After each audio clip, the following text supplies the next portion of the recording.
Je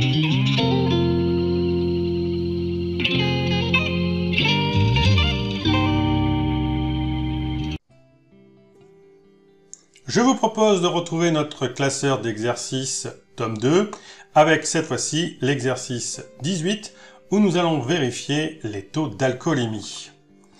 Alors là, je vais faire mon formateur un peu sérieux. Attention, l'abus d'alcool est à bannir. Et donc, nous allons faire un contrôle de notre taux d'alcoolémie. Alors, on reste quand même dans le fun, l'amusement, l'utilisation d'Excel pour se faire plaisir, mais je vais aussi vous montrer comment on peut effectuer un contrôle, une évaluation à partir d'un certain nombre d'éléments, et ça va être l'occasion de mettre en application la fonction recherche. Nous allons commencer par calculer la quantité consommée en millilitres. Donc ici, j'ai un certain nombre de boissons avec la correspondance entre un verre et le nombre de millilitres que cela représente, et le pourcentage d'alcool par litre pour chacune de ces boissons. Puis, dans la première colonne, nous allons mettre la consommation que nous avons effectuée en nombre de verres. Donc là, en l'occurrence, pour simuler l'exercice, imaginons, j'ai bu 2 verres de vin rouge et un whisky en apéritif. Donc, qu'est-ce que ça représente comme quantité consommée en millilitres? On va ici effectuer le calcul tout simplement en faisant égal, et nous allons multiplier la quantité par les millilitres. Donc A11 fois C11. Je valide. J'ai donc consommé 200 millilitres. Mais ce qui serait intéressant, c'est d'avoir aussi l'unité avec la valeur. Avoir bien évidemment 200 espace ml, 200 millilitres. Donc comment puis-je rajouter une unité dans ma cellule? Alors cette unité n'existe pas de base dans Excel, mais on peut la créer, la rajouter. Pour cela, je vais aller sur le ruban accueil et nous avons ici standard. Standard, ça veut dire tout simplement que la valeur qui est en E11 est une valeur standard, c'est du texte ou du numérique, sans format particulier.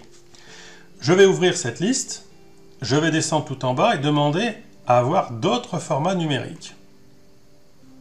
Et dans la boîte de dialogue, je vais demander personnaliser, afin de créer mon propre format. Ce format va pouvoir se créer ici dans la case type, dans lequel est indiqué le mot standard. Donc je sélectionne ce mot que j'efface, et je vais rentrer une codification. Donc je saisis le code 0, étoile, espace, ml, espace, étoile. On voit que tout de suite, dans l'exemple, il m'a fait la transformation en mettant 200 ml. Je dis OK, et j'ai dans la cellule 200 ml. Je prends maintenant la poignée que je tire vers le bas. Et on voit effectivement pour chacune des valeurs, s'il n'y a rien, donc j'ai 0 ml. Mais si j'ai une valeur comme ici, 1 fois 20, ça fait 20, donc 20 ml. Donc j'ai bien une unité qui est un format qui est rajouté avec la valeur numérique. On va maintenant transformer ceci en quantité d'alcool en grammes. Donc je me positionne en F11 égale, donc la quantité en grammes, c'est la quantité consommée en millilitres, donc E11, que l'on va diviser par 1000.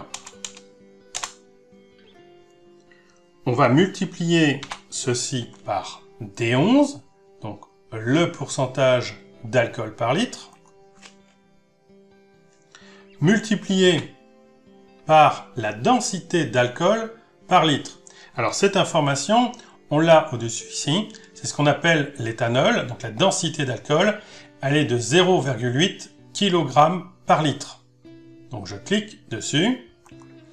Comme c'est une donnée qui est à un endroit bien figé, donc je pense bien à rajouter les dollars, donc l'absolu, en appuyant sur la touche F4.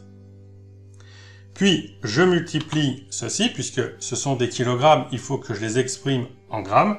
Donc je multiplie par 1000. Je valide. J'ai donc une quantité d'alcool en grammes qui est de 19,2 grammes. J'ai plus qu'à glisser la poignée vers le bas pour avoir toutes les quantités en grammes.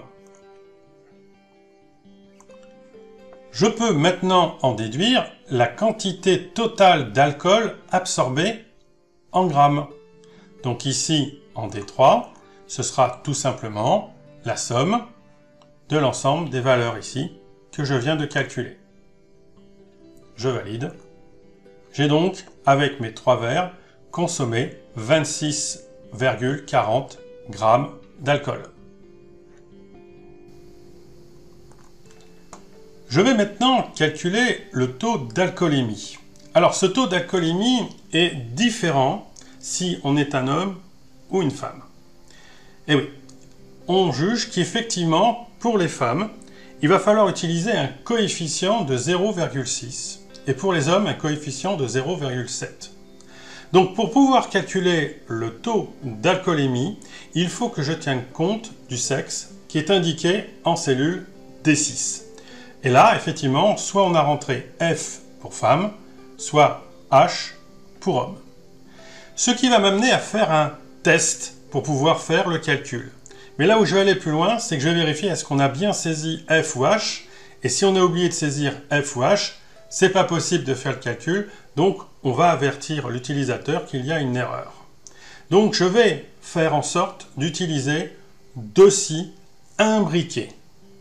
Pour l'exercice, c'est donc l'occasion de voir deux scies imbriqués l'un dans l'autre. Alors, la formule, ça donnerait égal scie, parenthèse ouvrante. Je commence par faire mon test pour aller vérifier si c'est une femme. Donc, je clique en D6, égal, guillemets, F, guillemets. Je vous rappelle que les textes, les chaînes de caractères doivent toujours être entre guillemets.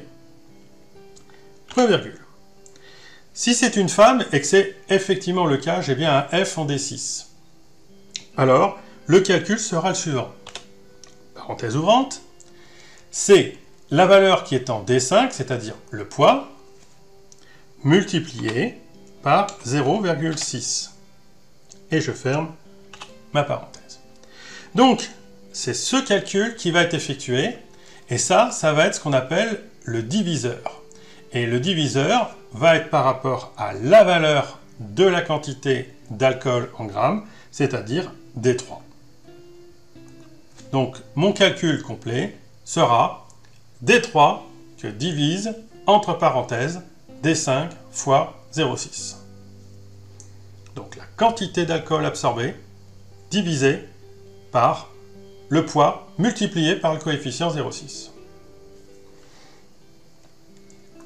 Ça, c'est si le test est vrai. Imaginons que le test n'est pas vrai. Ça veut dire que ce n'est pas la lettre F qui est en D6. Dans ce cas-là, je vais aller vérifier si j'ai bien un H. Donc, je refais ainsi. Parenthèse ouvrante. Est-ce que D6 est égal à guillemets H guillemets? Point virgule. Si c'est le cas, j'ai bien un H, donc c'est un homme, donc je fais le calcul. Donc cette fois-ci, je vous le donne directement. Donc c'est toujours D3 divisé par parenthèse D5 fois, sauf que là, le coefficient change. C'est 0,7. Et je ferme ma parenthèse. Point virgule. Maintenant, je vais mettre le dernier cas faux, c'est-à-dire ce n'est ni F ni H. Alors là, j'ai un problème. Donc, il va falloir mettre une information, par exemple, renseigner le sexe en T6. Et je ferme ma parenthèse et je ferme la seconde parenthèse pour l'ouverture du premier si. Donc, deux parenthèses fermantes à la fin. La première ferme le second si et la seconde ferme le premier si. Donc ça, c'est l'exemple typique de deux si imbriqués. Donc l'un dans l'autre. Donc, si j'ai f, ça me fait le calcul. Si j'ai h, ça me fait un autre calcul. Et si par exemple j'ai x, c'est ni f ni h, donc j'ai le message renseigner le sexe en D6. Allez, je remets f en D6. Donc je retrouve bien mon taux d'alcoolémie à 0,75. Donc la question posée maintenant, c'est avec un taux d'alcoolémie à 0,75, est-ce que je peux conduire ou pas? Et on va mettre cette information ici en H4. Est-ce que la conduite est autorisée? Oui ou non? Donc très simple, là c'est un test vraiment très simple, égal si, on va cliquer en D4, supérieur à 0,5, donc comme c'est une valeur numérique, je ne mets pas de guillemets, point virgule, donc si mon taux d'alcoolémie est supérieur à 0,5, je mets le message non, je n'autorise pas la conduite, sinon, point virgule, je mets le message oui, ça veut dire je peux conduire. Et je ferme ma parenthèse. Je valide. Effectivement, avec un taux de 0,75 qui est supérieur à 0,5, je ne peux pas conduire. Je vais maintenant mettre en place les messages qui sont liés au taux d'alcoolémie, donc quels sont les effets et les risques d'accident. Ceci est renseigné dans un petit tableau. Donc en fonction de l'alcoolémie, ici, donc j'ai mis différents taux rangés par ordre croissant, et là on met des effets et on met le risque d'accident. Donc il est multiplié par 2, par 5, par 10, et ainsi de suite. Donc j'aimerais avoir dans ces deux cases les informations de ce tableau en fonction du taux d'alcoolémie. Donc pour cela, c'est la fonction recherche. Alors il y a deux fonctions recherche qu'on utilise quotidiennement. C'est soit le recherche V, recherche verticale, soit le recherche X. Je rappelle que le recherche X ne fonctionne que sur les versions d'Excel 365 ou 2021. Elle ne fonctionne pas sur les versions antérieures. Donc, je vais montrer dans la vidéo uniquement la recherche V pour tout le monde. Elle est valable vraiment pour tout le monde. Mais dans le livre, j'ai distingué les deux variantes, donc du recherche X et du recherche V. Allez, je positionne ici sur H5 et j'écris la formule égale recherche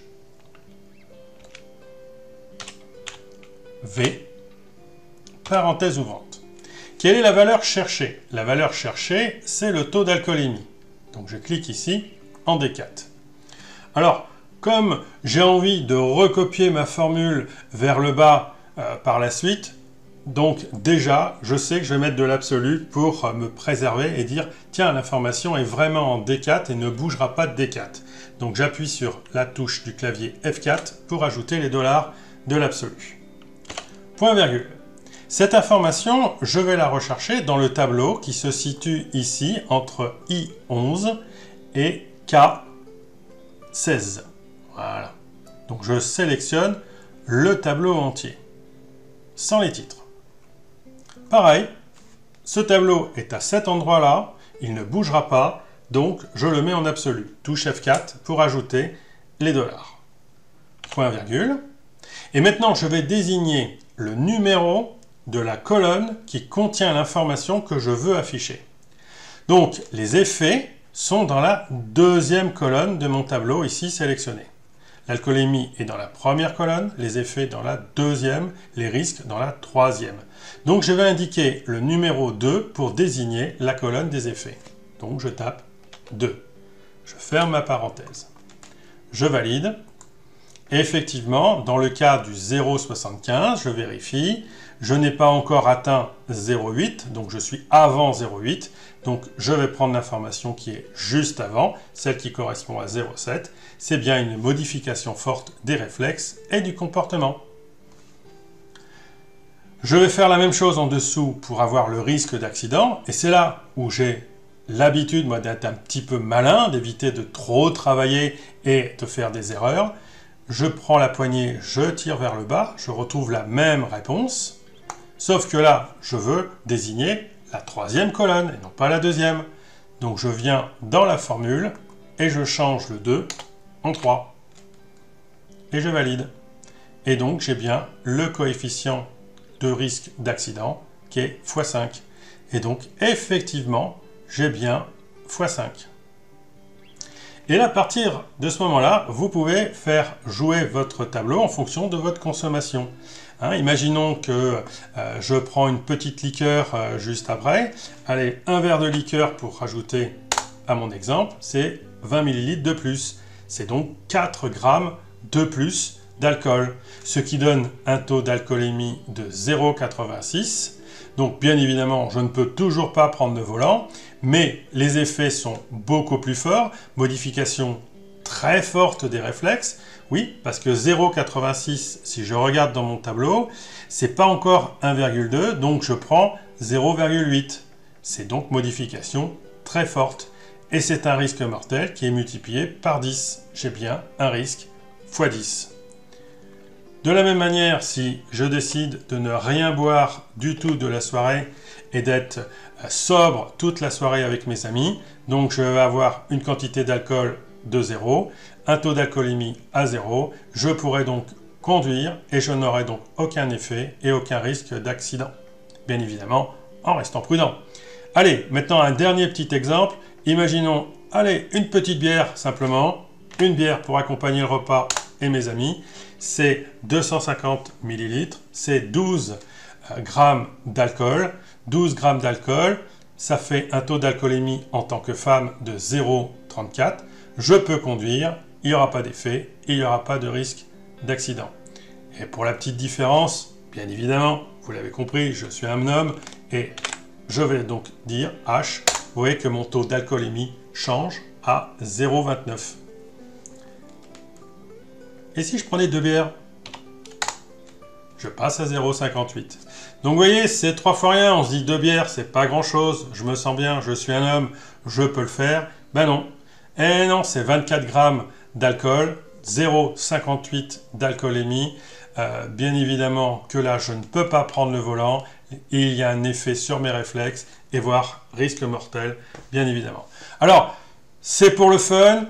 Servez-vous de ce tableau pour vous amuser. C'était l'occasion de voir le scie imbriqué, de voir un format transformé et surtout de revoir encore une fois la recherche V ou la recherche X pour ceux qui veulent l'expérimenter. Je vous rappelle que dans le livre, vous avez les deux explications sur recherche V et recherche X. On se retrouve pour la prochaine vidéo.